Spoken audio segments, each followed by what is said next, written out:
Good evening, everyone. This is Pradeep, Ambassador of Change from GETI, the Global Education and Training Institute of Lucknow. We are the premier institute for training teachers and principals, and we have many in-service and pre-service programs. And for more information on this, please go to 740-840-1000. Right now, you are on our disruptive education platform, provided to us by our mentor, Dr. Sunita Gandhi. And on this platform, we have met with and interacted with more than 1,400 educators from India and all over the world. And this evening, we have for you Dr. Abhishek Srivastava. He's an associate professor of technology and management and faculty of management studies in the Gopal Narayan Singh University in Rohtas in Bihar. He has 16 years, he has more than 16 years of experience. He is a BCom, an NCom, and a PhD in management. The Master of Computer Sciences and a B-level certificate he has from the DOEACC, which is the equivalent of an MCA.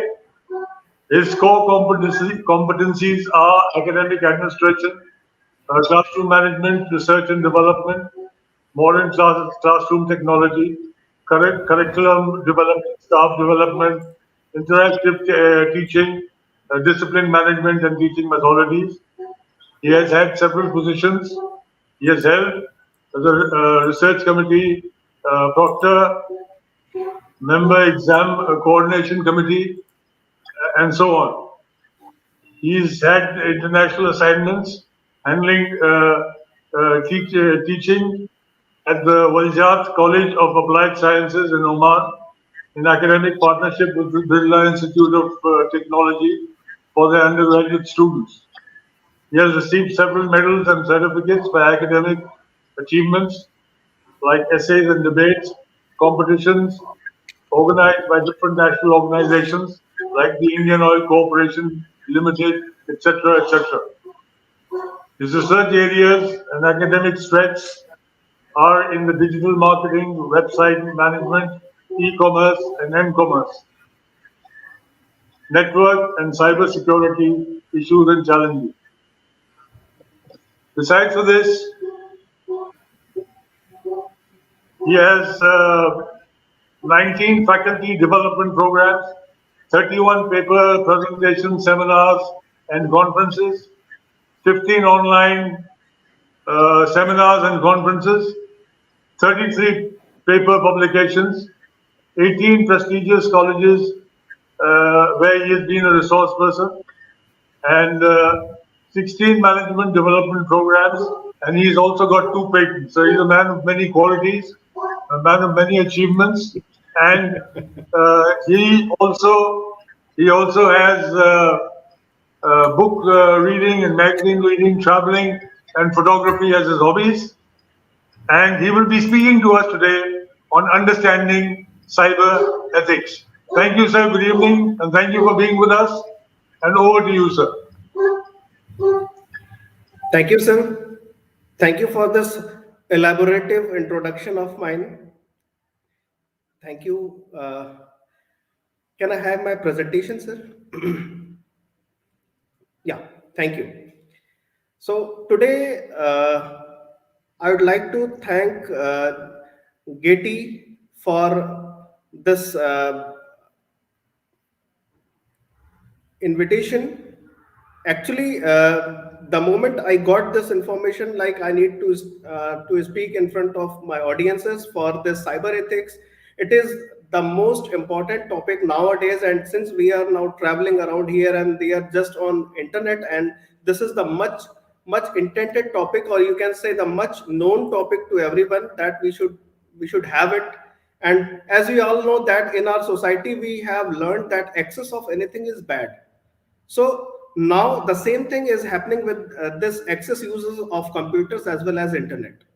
So cyber ethics, internet ethics, computer ethics, or information ethics is supposed to be the branch of applied ethics that examines moral, legal, and social issues of the intersection of computer or information and communication technology. So, ethics is the philosophy. I suppose ethics is the philosophy of it that is pertaining to computer on encompassing various behavior or users' behavior and what computers are programmed. And more or less, there are certain things that I need to share with you all, like what is the meaning of this ethics. So basically, the ethics is known for the branch of knowledge that deals with moral principle. So here, as you see in this particular presentation slide, I had mentioned like what is wrong and what is right. So before going to get into the topic that is cyber ethics, we need to understand this what ethics is. So ethics is nothing like what we are doing, and whatever we are doing in a right way is called as ethics.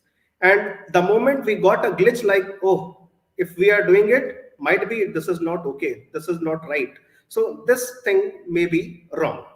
So perhaps this is what the issue that we need to understand, that we need to focus, and especially as a parent, especially as a for on behalf of our ward, we need to understand like what are the things that we have to understand, what are the things that we need to make understand to our students, to our children, to our the stakes are very high actually. So we have learned that access of anything is bad, this is for sure, and that too happening in internet. And nowadays we are whatsoever we are facing is ultimately like, see, why do we need this cyber ethics, why we are focusing on the term cyber ethics, especially in this forum. So actually we need to serve humanity with values, and that's why this cyber security, cyber ethics, cyber understanding is required. So for all sake of thing, we need to differentiate between few terms like right, wrong, okay, prohibit, acceptable. So acceptability is something जिसको हम कह सकते हैं कि क्या चीजें हैं वो जिसको कि हम एक्सेप्ट करते हैं, and for that we need to accept each and everything wholehearted. Something is right and cannot be accepted is not all the way is true or correct. But yes, if we are understanding it like why do we need this term cyber ethics, so there are certain things that we have to focus, that we have to understand. Especially, let's find out the culprits of internet. For this purpose only we are here. So there are certain things that I am focusing here, like digital divide, ownership, intellectual property rights, digital right management, accessibility, censorship and filtering, freedom of information, increasing cybercrime, increasing unethical behavior, spying, threat to privacy, that is digital footprinting, customer profiling, and frauds. So these are few things that we are going to discuss, that today I am going to discuss with you all. And for sure, I need to make you understand like these are the things that we have to go for, that these are the several issues, specific issues that we have to understand, as well as to make you understand about the concept, as well as what we can say social economic forum. On social economic forum we need to make it understand with so that our students, our wards, our child may not get any discrimination sort of thing in terms of the cyber ethics. So first and the foremost thing is this digital divide. So before starting this digital divide, we need to ask few questions from our society people. मैं आपको बताऊं, हमारे घर में अगर हम बात करें तो हमारे घर में 3 पीढ़ियां तो रहती ही हैं.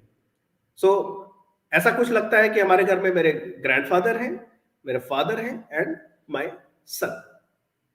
तो grandfather, father, me and my sun.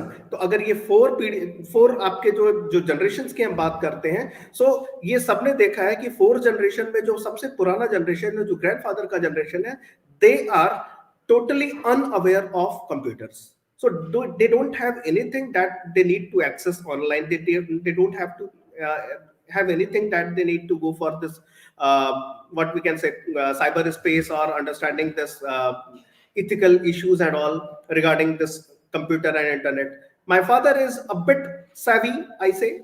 He has a smartphone, he is just using his smartphone somehow. Me as a proficient, I am using my computer, laptop, mobile, blah blah, tablet and all with full efficiency, as well as my kid who is even master of mine. So 4 generation are here. So we need to understand that in our society we are having itself a digital divide. So digital divide का जो नाम है digital divide इसलिए पड़ा क्योंकि हमारे society में ऐसे बहुत सारे लोग हैं जिनको digitally they are not knowing anything, actually they are digitally illiterate. तो इलिटरेट लोगों के लिए जो डिजिटल डिवाइड टर्म यूज हुआ है, और आज लिटरेट लोगों के लिए जो एक जो कह सकते हैं कि cyber ethical code of conduct की बात हम करते हैं. So we need to focus on the guidelines that they are potentially getting like people's behaviour on internet. So there are few things that we need to understand. Like आज हम जो देख पा रहे हैं कि we are having or we are facing lack of respect for fellow cyber citizens. हम किसी के लिए कुछ भी बात नहीं करना चाहते हैं, या बात किया तो उसके साथ डिसरेस्पेक्ट होती है, especially whenever we are talking about internet, whenever we are talking about the cyber citizens. Then disclosure of personal information is the most common thing. हमें नहीं पता हम कब फेसबुक पर जा करके अपनी सारी प्रोफाइल हम वहां पर शेयर कर देते हैं, हम कब जा करके दूसरे इंटरनेट प्लेटफॉर्म्स पर, दूसरे सोशल मीडिया प्लेटफॉर्म्स पर अपनी सारी इंफॉर्मेशन हम शेयर कर देते हैं. And there are many more things that we need to understand, like engagements of internet relationships, plagiarism. ज्यादातर लोग प्लेगरिज्म को जानते ही नहीं है कि प्लेगरिज्म क्या होता है, but I will tell you plagiarism भी एक ऐसा पार्ट है जिसको कि नोइंगली या अननोइंगली हम और आप दोनों मिल करके प्रमोट कर रहे हैं, specially on internet. Then using pirated softwares, then downloading copyrights material such as mp3 or music or videos or softwares that comes free of cost, and we are as an Indian we are having like अगर free में आता है तो दे दो मुझे, फिर एक की बात नहीं, अगर फ्री आता है तो दे दो. फिर उसके बाद आती है कि मेंटेनिंग और systems like 24/7 that is internet connection, that too over uses of internet, frequent visitors of cyber cafes and online games, using overall the password sharing and all other material that we need to avoid, especially using when we are sharing files, or like security concerns also. We need to share all these things with the prior concerns only, with the proper authentication, but unfortunately we won't. Another thing is, the important thing is, like, we easily persuade by unreliable internet connections. So unreliable internet connection is something like please is something like unaware of security issues like concerning personal information or e-banking. So these are few things that we need to understand, and especially since we are the culprit of this digital divide, we need to understand it well. Like, these are the things that we have to go for, that we have to understand. And especially whenever we are talking about netizens, as a responsible netizen, we need to go for this. So another important thing is the ownership. So if we go for this ownership program, ethically the debate has included the concept of property. So if an online cyber ethics is there, if a philosophy of internet is centered around, like, we need to share the information, or the freedom of information is there, we need to have this deep concern of ownership. So occurring about like what we can say, infringement of the content or uncertain content that we need to share on internet is certainly not a good thing, and especially when it is not being owned by us, it should not be shared. Next important thing is intellectual property rights. Intellectual property right is something like, if we are there is a compression technique or technology that is opening a door for peer-to-peer or file sharing activity or attributes. So we need to transfer all such files, and if we are transferring all such files together and for a particular channel, it is called as copyrighted music or illegal transfer of the users. So we have to avoid this particular thing. Just because the ownership is different, we don't have any right to spread the thing in spite of owning the thing. If we are spreading it to our friends, to our colleagues, to our someone, we need to have some proper authentication first. Like, yes, we can share the things, we can reciprocate the same thing to the friends. Yes, it can be okay then. Otherwise, we are not responsible or liable for this spreading of this content.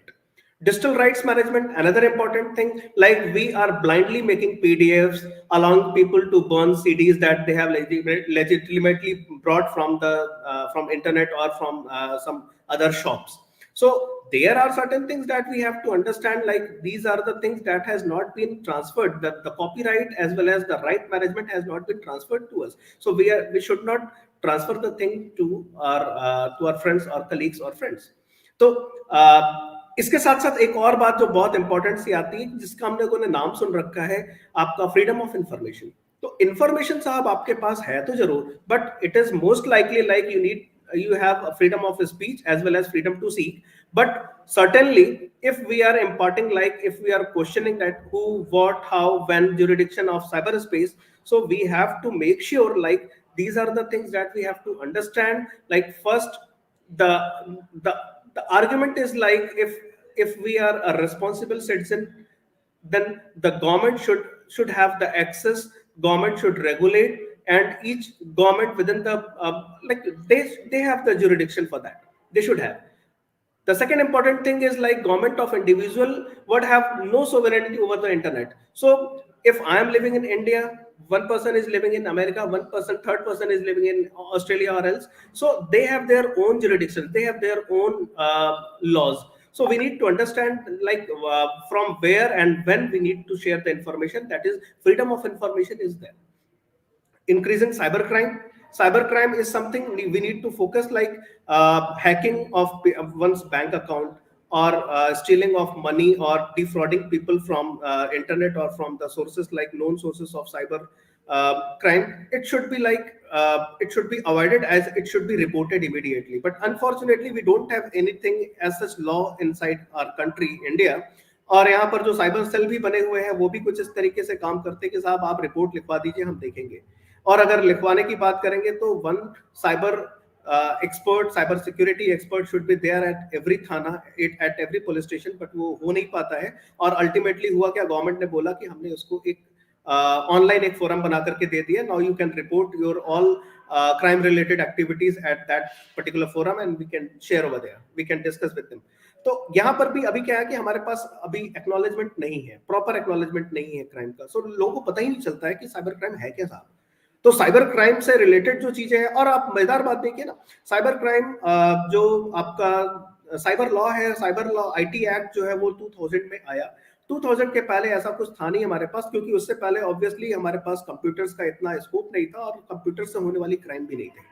तो computer से जैसे जैसे crime बढ़े वैसे वैसे जो है हमारा साइबर लॉ भी इन्फोर्स हुआ। लेकिन साइबर लॉ आज भी उतना इफेक्टिव नहीं जितना हो जाना चाहिए, क्योंकि मेजॉरिटी ऑफ केसेस में जो आपके फ्रॉड्स हो रहे हैं वो आपके साइबर क्राइम से हो रहे हैं। तो साइबर क्राइम के जो आपके जो आंकड़े हैं, जो डिटेल्स हैं, वो अब कहीं ज्यादा है in contrast with the last few decades. तो आज की डेट में जो ये इंक्रीजिंग क्राइम है, साइबर क्राइम है, जो बढ़ता ही जा रहा है। फिर उसके बाद आता है अनइथिकल बिहेवियर। अनइथिकल बिहेवियर ये कहता है कि भाई हमने आपको अगर हमने इथिक्स पढ़ा है, अगर हमने इथिक्स का हमारे पास ज्ञान है, नॉलेज है, then we can say like we need to open up a space for internet, and all the actions that has been actually leveraged for us should be like it should be known to everyone। और वो काम जो हम बंद कमरे में अपनी family के साथ नहीं कर सकते, वो हम इंटरनेट पर कैसे कर सकते हैं, ये चीजें समझने वाली है। लेकिन साहब एक बात और भी है कि जिस देश में साइबर इथिक्स को छोड़ दीजिए, जिस समय इथिक्स को ही पढ़ाने की जरूरत आ जाए, तो उस देश को हम क्या बोलेंगे कि हम कहां से एथिकल होंगे। तो ये एक बहुत बड़ा चैलेंज है हमारी कंट्री में स्पेशली, तो हमें इसको देखना होगा। दूसरी इंपॉर्टेंट चीज है स्पाइंग। अगर स्पाइंग की हम बात करें तो साइबर स्पाइंग आजकल का एक सबसे बड़ा प्रॉब्लम है, जिसमें गवर्नमेंट बॉडीज से लेकर के इंडिविजुअल बॉडीज तक रिस्पॉन्सिबल है। आप लोगों ने स्पाईवेयर का नाम सुना होगा। स्पाईवेयर ऐसे बोल्ट है, प्रोग्राम्स हैं, जिसको कि हम दूसरे के सिस्टम पे इंस्टॉल करके दूसरे के सिस्टम पे होने वाली सारी एक्टिविटीज को एक्नॉलेज कर सकते हैं, जज कर सकते हैं, and we can actually enlighten our citizens with the help of their ethical codes. So something is bad, something is good, but somehow this is not very true। Like जो ethics की हम बात करते हैं तो ये ethical नहीं है। तो आप किसी को स्पाई कर रहे हैं तो उसको पता होना चाहिए कि आपने कुछ ऐसे सॉफ्टवेयर या कुछ ऐसे प्रोग्राम्स आपके सिस्टम पे डिप्लॉय कर रखे हैं जहां से उसको स्पाई करने का आपको मौका मिल रहा है। दूसरा इंपॉर्टेंट एस्पेक्ट है आपका थ्रेट टू प्राइवेसी। प्राइवेसी भी एक ऐसा इंपॉर्टेंट टॉपिक है जिसको कि हम लोग इग्नोर नहीं कर सकते, and that's why only our government is now liable for bringing this data privacy protection act that is to be enforced by the Indian government. तो ये बहुत जल्दी होने वाला है, और इसमें अभी रिसेंट चेंजेस हम लोगों ने देखे, जब हमारे पास व्हाट्सएप ने बोला कि ठीक है, we are not actually spying your data, और जब गवर्नमेंट ने बोला कि भाई ठीक है, अगर आप हमें अपनी जो है सिक्योरिटी कोड्स नहीं दे सकते हैं तो फिर ठीक है, हम आपको बैन कर देंगे। सो यहाँ पर भी कॉम्प्रोमाइज हुआ कि नहीं, हमें आपको जो है फिर हम शेयर करेंगे वो सारी चीजें, क्योंकि वो ऑब्वियसली गवर्नमेंट मशीनरीज जो हैं वो उसके लिए रिस्पॉन्सिबल है। और फ्रॉड है, फ्रॉड जैसी चीज के लिए हमें कुछ कहने की जरूरत नहीं है। हम आज जान रहे हैं कि आज की डेट में जितने भी साइबर क्राइम्स हैं, those who are actually the public records like search engine databases and many other possibilities are now exploring just because of this loss of secrecy as well as anonymity and solitude। तो आपके साथ ये चीजें जो है बहुत ज्यादा important है और हमें आज की डेट में इसको समझना पड़ेगा।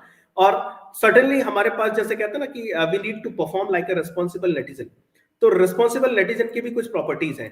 जैसे हम कहते हैं ना कि हमारे पास व्हाई वी आर शेयरिंग और कॉपीराइटिंग और downloading any content that has not been acknowledged by the store, और कह सकते हैं कि हमारे पास अगर उसका कोई कॉपीराइट मौजूद नहीं है then it should not be downloaded. लेकिन हम ये काम खुद भी करते हैं और अपने बच्चों से भी करवाते हैं, और हमें पता है कि कोई भी फ्री का सॉफ्टवेयर है, ठीक है, कोई भी लिंक ले लो, डाउनलोड कर लो, लेकिन ये चीजें गलत हैं।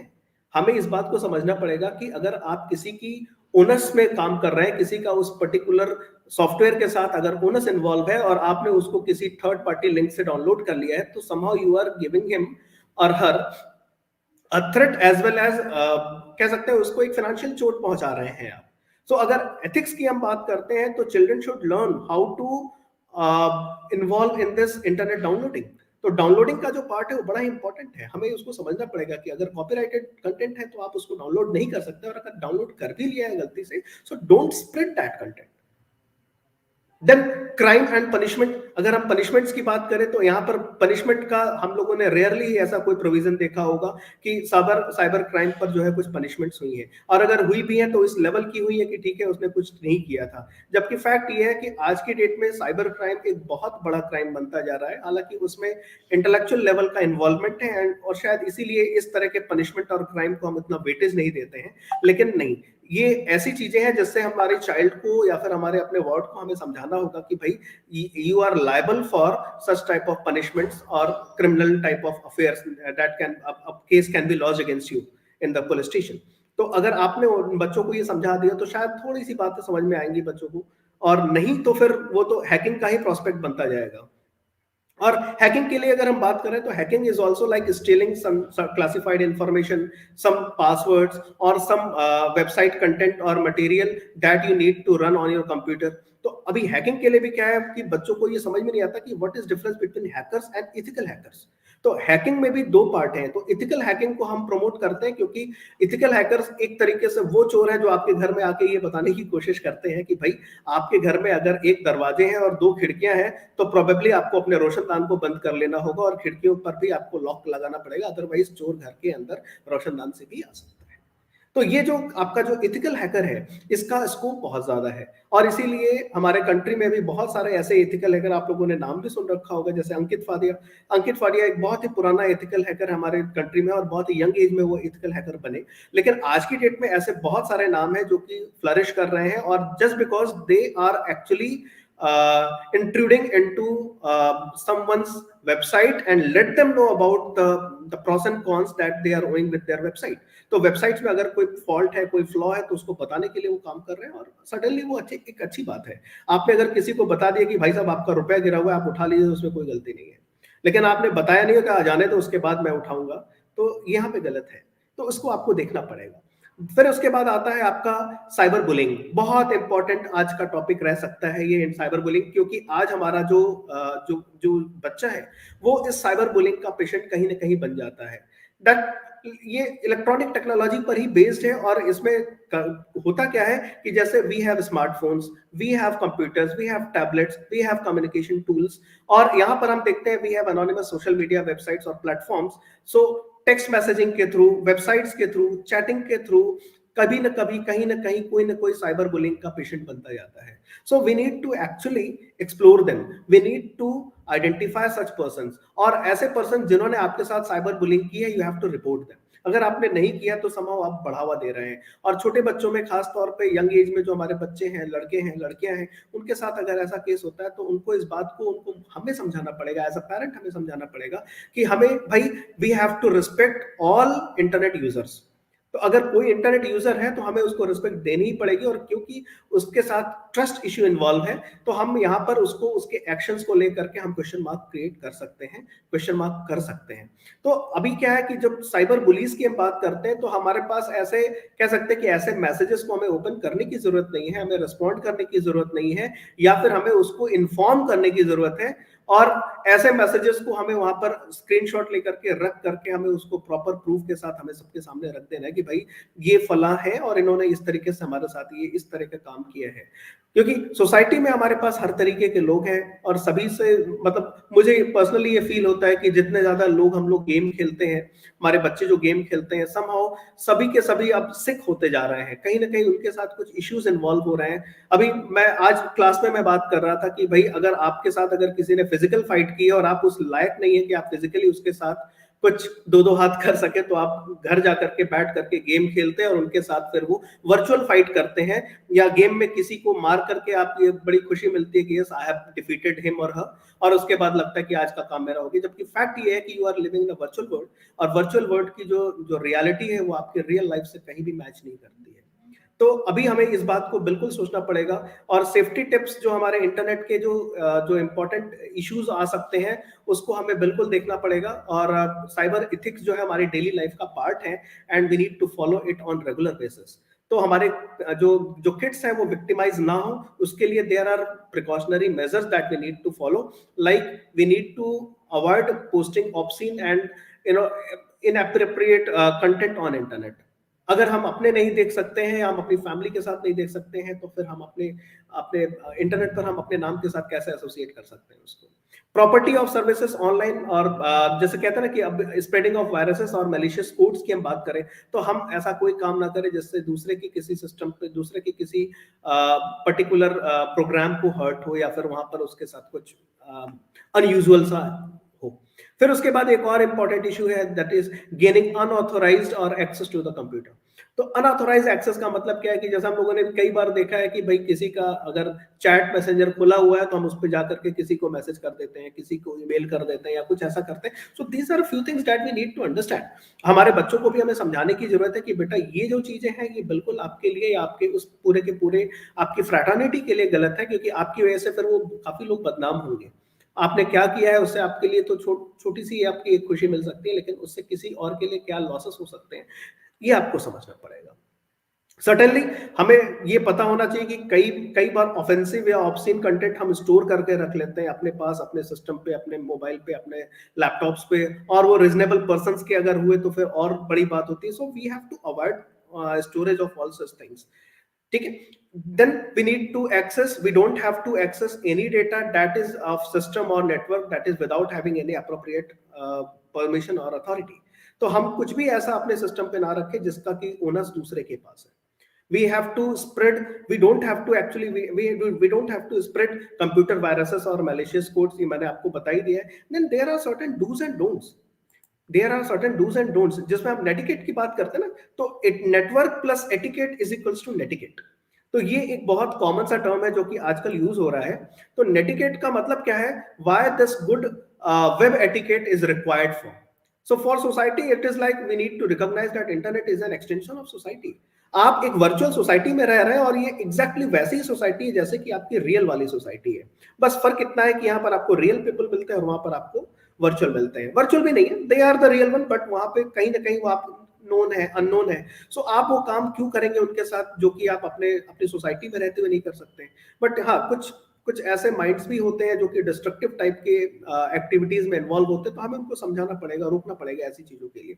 Applying the same standard online as well as we do in the public, this is what the main issue. और हमारे पास जब हम जो वो काम पब्लिक में नहीं कर सकते तो हम इंटरनेट पर क्यों करेंगे, we have to think of it. Another important thing is like refusing to empower abuse and harassment while online।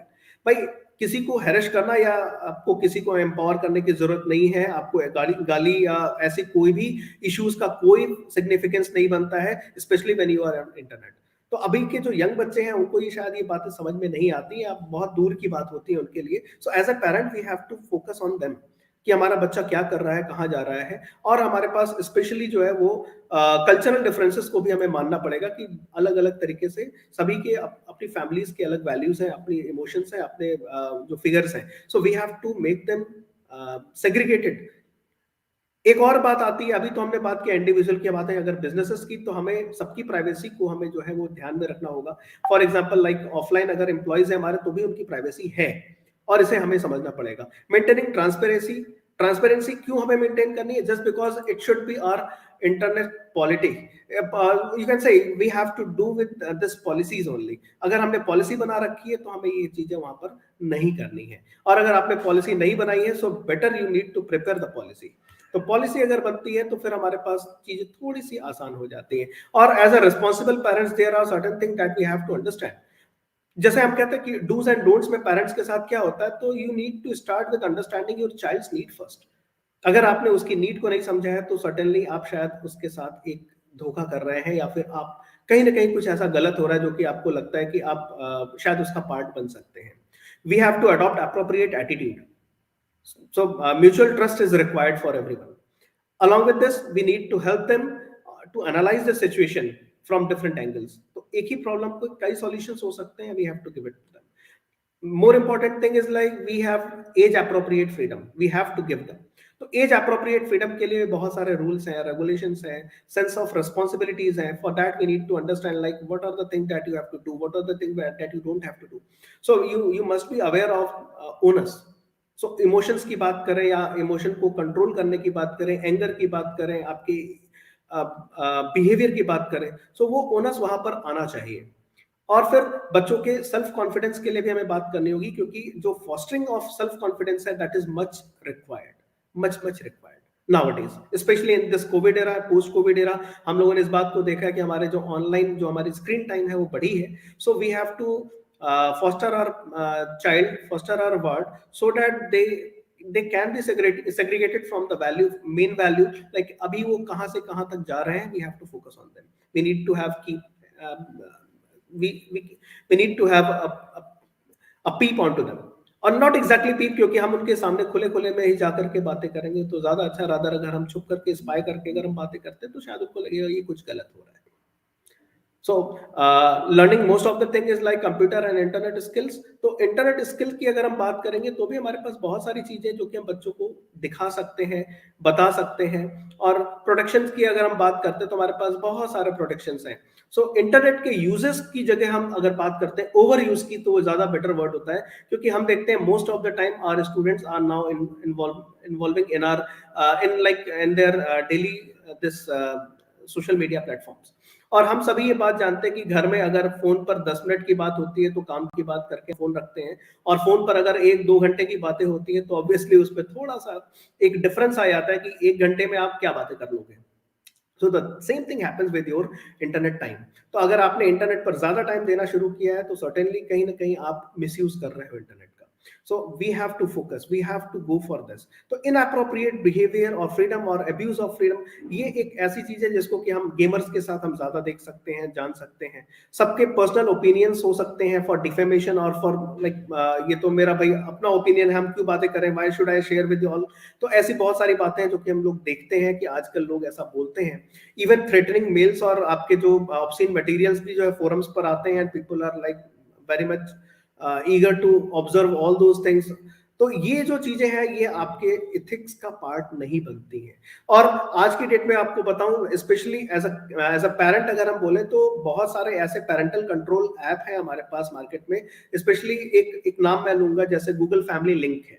तो गूगल फैमिली लिंक आपके पास एक ऐसा लिंक है जिसके थ्रू आप अपने वार्ड के, आप अपने चाइल्ड के सारी की सारी एक्टिविटीज को आप अपने मोबाइल फोन पर, आप अपने लैपटॉप पर वॉच कर सकते हो, और उसके अकॉर्डिंग आप उसको कंट्रोल कर सकते हो कि भाई these are the things you are doing, why you are doing I don't know, but you need to be precautious, you need to be careful, क्योंकि ऐसी चीजें आपके लिए बड़ी ही गड़बड़ हो सकती हैं और आपकी लाइफ में या फिर आपके साथ एक थ्रेट दे सकती हैं जो कि हमारे भी लिए जो है वो गड़बड़ है। एज अ पेरेंट्स भी हमें वो चीज पसंद नहीं आएगी। अगर आप इस पर्टिकुलर स्लाइड को देखें तो इस स्लाइड में हमें कुछ मिलता है। जैसे इस स्लाइड में है positive impacts for teens tech. आप देखिए, हम कहते कुछ है और होता कुछ है। अगर हम देखते हैं कि if you are connecting your child for information, आप देखिए यहाँ पे 11% जो है वो आपका फेयर है, लेकिन आपके साथ गुड और वेरी गुड वाला या एक्सीलेंट वाला कंडीशन 88 का है। सो 11% के लिए आप 88 को छोड़ नहीं सकते हैं। फिर connecting your child to friends and family through internet और थ्रू साइबर वर्ल्ड, ये भी 11% है। और यहाँ पर 88% की जो आपकी फ्रीडम है या फिर उसके लिए जो कह सकते हैं उसका जो एक्सीलेंट इम्पैक्ट है, उसको भी आप झूठ नहीं बना सकते हैं। So you have to focus on this along with this helping your child be more independent. तो यहाँ पर हम देख रहे हैं कि 31% आपका चाइल्ड अगर वो पुअर या आपका फेयर परफॉर्मर है, तो 67% का उसका एक्सीलेंट परफॉर्मेंस भी है। तो हमें ये जरूर देखना होगा कि इस टाइप की जो चीजें हैं हमारे इस पर्टिकुलर सोसाइटी में ना हो। एक एक और बात मैं यहाँ पर बोलना चाहूंगा, जैसे हम कहते हैं कि आपके जो पेरेंटल टिप्स हैं कि भाई आपको जो चीजें करनी है, आप एक चीज बिल्कुल आप मान के चलिए कि अभी की डेट में जितनी भी कंपनीज हैं, those who are actually making money from data only, आपको nothing in this world is coming free. मिट्टी भी पैसे लेकर के आती है। तो आपके डेटा के लिए अगर आपको आपके मोबाइल से अगर कोई एप्लीकेशन अगर आपके पास है और उस एप्लीकेशन से आपका डेटा अगर बाहर जा रहा है, तो आपको समझना पड़ेगा। मैंने इस बारे में पहले बात भी किया था, यहाँ पर एक नाम लिया था मैंने इस जगह पर, यहाँ पे एक नाम था, this is called as digital footprinting and customer profiling. आज की डेट में कंपनीज डिजिटल फुटप्रिंटिंग और कस्टमर प्रोफाइलिंग के ऊपर काम कर रही हैं, एंड ये प्योरली आपके डेटा पर ही बेस्ड है। तो आप जितना एक्सपोज होंगे अपने डेटा के लिए, उतना ही ज्यादा स्ट्रॉन्ग आपकी प्रोफाइलिंग होगी उस कंपनी के पास में। और आपको समझना पड़ेगा, आजकल की मल्टीनेशनल कंपनीज, नाम नहीं लूंगा, but there are anonymous companies, those who are actually making your footprinting. They are knowing like what sort of thing you are starting at your just after the wake up of yours at early in the morning, and even that after late evening आप क्या कर रहे हैं, वो सारी चीजें उनके पास as a record मौजूद है। तो आपको इस बात को समझना पड़ेगा कि आप अपनी सारी की सारी चीजों को ऑनलाइन क्यों करने जा रहे हैं और करने की जरूरत ही क्या है। आप शायद भूल रहे होंगे कि मार्क जुकरबर्ग से भी एक बार पूछा गया था कि मार्क जुकरबर्ग, कोर्ट ने पूछा था कि क्या हम जान सकते हैं कि आप पिछली रात आप कहाँ थे, आपके फ्रेंड्स के नाम क्या है और आप किनके साथ कहाँ पर जो है क्या कर रहे थे। तो मार्क जुकरबर्ग का ये आंसर था कि मैं क्यों आपको बताऊं। तो जो हमारे जज साहब थे उस कोर्ट के, उन्होंने बोला कि भाई जुकरबर्ग साहब, जब आप अपने बारे में इतने इंफॉर्मेशन शेयर करने की बात नहीं कर सकते हैं, तो आप लोगों से क्यों इंफॉर्मेशन मांगते हैं, और आप लोगों से क्यों कहते हैं कि आप कहाँ थे, किसके साथ थे, कैसी फीलिंग थी आपकी, और आप अपनी पोस्ट पर आप अपने फोटोग्राफ के साथ उन सारे लोगों को टैग करके आप क्या बताने की कोशिश करते हैं। So we need to avoid such type of things. और स्पेशली अगर मार्केट में वो हो रहा है तो कोई बात नहीं, बट हमें अपने बच्चों को समझाना पड़ेगा कि हर चीज के लिए इंटरनेट नहीं है। So, Mal sir, this is certainly this is the end from my side. Now you are invited for the questions.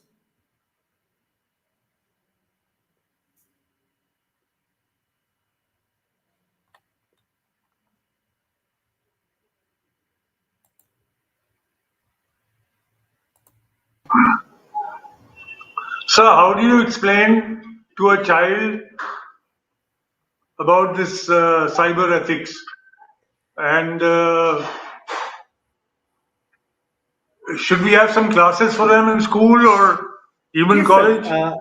Personally, I suggest every school, every educational body that they should have at least a session, special session for this understanding cyber ethics. Just because आप शायद sir आपको याद होगा कि last one and half year से हम लोग internet कर रहे हैं, and we have different platforms for online teaching. लेकिन हम लोगों ने इससे पहले इस पर कोई भी ट्रेनिंग नहीं ली थी, और अनफॉर्चुनेट था या फॉर्चुनेट था, लोगों ने बोला अनफॉर्चुनेट था, लेकिन मुझे लगता है कि we are the quick learner. हम लोगों ने सभी कुछ चीजें लर्न किया as a teacher, as a student, और हम लोगों ने उसको बहुत ही बखूबी इन 1.5 सालों में उसको निभाया है। लेकिन जरूरी है कि हमें इस बारे में भी अपनी नॉलेज को शेयर करना होगा कि भाई there are certain things that you don't have to share, that you have to share. So dos and don'ts वाली जो प्रॉपर्टीज है, स्पेशली जो नेटिकेट्स की हम बात कर रहे थे, नेटिजन्स के लिए नेटिकेट्स की हम बात कर रहे थे, they must have to learn, they have to understand these all like complicacies. और क्योंकि साइबर वर्ल्ड पूरा एक्सपोज है आज की डेट में, अगर हम साइबर की बात करें, अगर इंटरनेट वर्ल्ड की बात करें, तो ये हर किसी के लिए एक्सपोज्ड है। तो आप क्या कर रहे हैं, क्या नहीं कर रहे हैं, even if a company can let you know, आपको वो सारी चीजें आपको बताया जा सकता है कि आपकी सारी एक्टिविटीज क्या है। Owing a smartphone is like आपके पास वो सारी एक्टिविटीज आपकी ट्रेस हो रही हैं, ट्रैक हो रही हैं, और इसलिए अवॉइड करना चाहिए ऐसी चीजों को कि जो कि आपके इस नॉर्मल से दौर में जो है आपको कॉम्प्लिकेट कर दे। Thank you, sir. Thank you for that very relevant talk on understanding cyber ethics. And I would suggest that all schools and colleges make a course for this and go into it.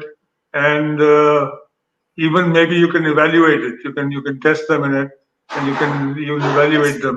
This is much needed task sir, क्योंकि हर बार जैसे मैं आपको बड़ी एक बहुत relevant सी बात बोलूं कि जैसे अभी तक आईटी के लिए क्या था कि IT is a part of your curriculum, लेकिन आज की डेट में जब आईटी आपको पूरा का पूरा करिकुलम प्रोवाइड कर रहा है, so one should have firm knowledge of this IT field. और आईटी के लिए नॉलेज हो या ना हो कोई बात नहीं, बट जनरल एटिकेट्स तो जरूर पता होने चाहिए आपके आईटी से एसोसिएटेड, क्योंकि हम अक्सर ये देख पाते हैं, जैसे मैं एक एग्जांपल लेता हूं, जैसे गवर्नमेंट ने किसानों को आपके डेबिट कार्ड्स दिए और उनसे बोला कि भाई आपको पैसे निकालने के लिए आपको हमारे पास आने की जरूरत नहीं है, you can use this debit card, और डेबिट कार्ड को लेकर के आप एटीएम पर जाकर के पैसे निकाल सकते हैं। बहुत अच्छी बात की गवर्नमेंट ने, लेकिन जब किसान अपने उस एटीएम डेबिट कार्ड को लेकर के एटीएम पे पहुंचा और उसको पता ही नहीं था कि ऑपरेट कैसे करते हैं, तो उसने किसी ऐसे थर्ड पर्सन को उसने पकड़ा कि भाई आप हमारा पैसा निकाल करके हमको दे दो, और उस पर्सन ने उसके साथ फ्रॉड कर दिया। अब आप इसमें गलती किसकी देंगे, गवर्नमेंट की देंगे, उस किसान की देंगे, या उस थर्ड पर्सन की देंगे? एक्चुअली उस थर्ड पर्सन के एथिक्स ने उसको ये गवारा कर दिया कि भाई ठीक है तुम क्राइम कर सकते हो। किसान को पता नहीं था, तो वो डिजिटल डिवाइड का पेशेंट था। और जहां तक बात है गवर्नमेंट की, तो government should have brief knowledge about और कस्टमर प्रोफाइलिंग जिसकी हम बात कर रहे थे, तो गवर्नमेंट के पास ये प्रोफाइलिंग होनी चाहिए कि एक बंदा जो पढ़ा लिखा नहीं है उसको आप डेबिट कार्ड देके क्या करोगे। और किसान की एक और प्रॉब्लम थी कि डेबिट कार्ड के पासवर्ड को उसने अपने डेबिट कार्ड के ऊपर ही लिख दिया था। सो चीजें क्या है आप समझिएगा, दिस इज द कॉम्प्लिकेसीज, और हमें इस बात को समझना पड़ेगा, और एक रिस्पॉन्सिबल सिटीजन होने के नाते हमें ये बात को बिल्कुल गवर्नमेंट तक भी पहुंचाना होगा, अपनी जो अथॉरिटीज है उन तक भी पहुंचाना पड़ेगा कि हम अपने बच्चों में कम से कम ये बात कर पाए। जैसे हमने आपसे आज भी बोला कि जिस देश में इथिक्स को पढ़ाने की जरूरत पड़े, तो आप समझिए कि इथिक्स की वैल्यू कहां तक पहुंच चुकी है हमारे पास। मॉरल साइंस पढ़ाते पढ़ाते हम कहां आ गए हैं कि आज हमें human values and professional ethics जैसे पेपर को इंट्रोड्यूस करना पड़ रहा है यूजी और पीजी लेवल के प्रोग्राम्स में। तो आज सडनली इसकी रिक्वायरमेंट है, तभी हम ऐसा कर रहे हैं। तो सिर्फ हिंदुस्तान में ही नहीं है, आई थिंक पूरे दुनिया में ये है, पूरी दुनिया में है सर, बिल्कुल है, specially in the third world countries. जी बिल्कुल है। और कहीं ना कहीं हमें इसको जो है ना अपने कम से कम अपनी आने वाले जनरेशन को तो हम एक करेक्टिव मेजर ला सकते हैं उनको ये बता करके, क्योंकि वो बच्चे ऐसे हैं, they are having more IQs and less emotions. तो आज की जनरेशन हमारी ऐसा ही कुछ काम कर रही है। तो अब आईक्यूज का हम करेंगे क्या, और इमोशंस जब नहीं है तो वो फिर suddenly they are going to get a machine. तो हमें उनको मशीन बनने से रोकने के लिए कम से कम इन सारी चीजों को बिल्कुल उनके पास इम्बाइब करना पड़ेगा, समझाना पड़ेगा। Okay, good evening everybody, and before we leave, I request you to watch our detox from our disruptive literacy movement by Global Dream. This has been an initiative by Dr. Sunita Gandhi since 2014. The whole idea is that India should become totally literate and be numeracy literate too. This we intend to do by a people's movement. Basically, each one teach one, and those of us who should be teaching more should be teaching more, and be proud of it, so that this huge divide between us and our brothers and sisters who can't even read is bridged. So we have many talks on this, and for more information on the talks that you would like to listen to, please go to 7408401000. So good evening, everybody. Good night, and see you again tomorrow. Thank you, sir. Thank you, sir. Thank you, Dr. Abhishek Srivastava. Thanks a lot, sir. Good evening and goodbye. Bye-bye, sir. Bye-bye.